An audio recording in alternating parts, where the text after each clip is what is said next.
एक बार वो दोनों किसी काम से शहर गए और वापस अपने गांव लौट रहे थे। उनके गांव तक पहुंचने के लिए उनको एक घने जंगल से होकर के गुजरना था।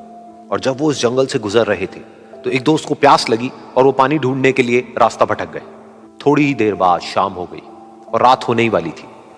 तो उन दोनों की नजर एक गुफा पे पड़ी जो कि पेड़ों से घिरी हुई थी चारों तरफ से। तो उन्होंने सोचा कि यही जगह ठीक है रात बिताने के लिए। तो दोनों ने कुछ लकड़ियां इकट्ठी करी, उस गुफा के अंदर गए और आग जला करके वहां पे बैठ गए। रात का वक्त था, गुफा के अंदर आग जल रही थी, बाहर बिल्कुल अंधेरा था और कुछ जानवरों की आवाजें आ रही थी। तो उन दोनों में से जो एक दोस्त था वो अंदर ही अंदर डरने लगा, क्योंकि उसने भूत प्रेतों की बहुत कहानियां सुनी थी कि रात के वक्त जंगल में कुछ भयानक आत्माएं भटकती हैं और अगर उनको कोई ऐसा भटका हुआ आदमी मिल जाए तो उसको नहीं छोड़ती। तो जब उसने भूत प्रेतों की बात अपने दोस्त से करी तो उसके दोस्त ने हंसते हुए उससे पूछा, क्या कभी तूने किसी भूत को देखा है? तो उसने कहा, नहीं मैंने तो नहीं देखा, लेकिन मेरे कुछ जान पहचान के लोग हैं जिन्होंने देखा है। तो उसके दोस्त ने उसको समझाने की बहुत कोशिश करी कि यार ऐसी सुनी सुनाई बातों पर विश्वास नहीं करते हैं, अब तू सो जा और मुझे भी सोने दे, मुझे नींद आ रही है। और इतना कह करके उसका दोस्त वहीं पर लेट गया और थोड़ी देर में सो गया। लेकिन वो जो अंदर से डरा हुआ था वो लेट तो गया, लेकिन उसको नींद नहीं आ रही थी। उसको लग रहा था कि शायद यहां पर कहीं कोई है जो छुप करके कहीं से उसको देख रहा है। उस आग की वजह से कुछ परछाइयां बन रही थी वहां पर पत्थरों पर, तो उन परछाइयों को देख करके भी वो डर रहा था। फिर कुछ घंटे तक ऐसे ही चलता रहा। फिर उसके बाद में क्योंकि वो थका हुआ था तो उसको नींद आ गई। लेकिन नींद आने के कुछ देर बाद ही उसको एक सपना आया।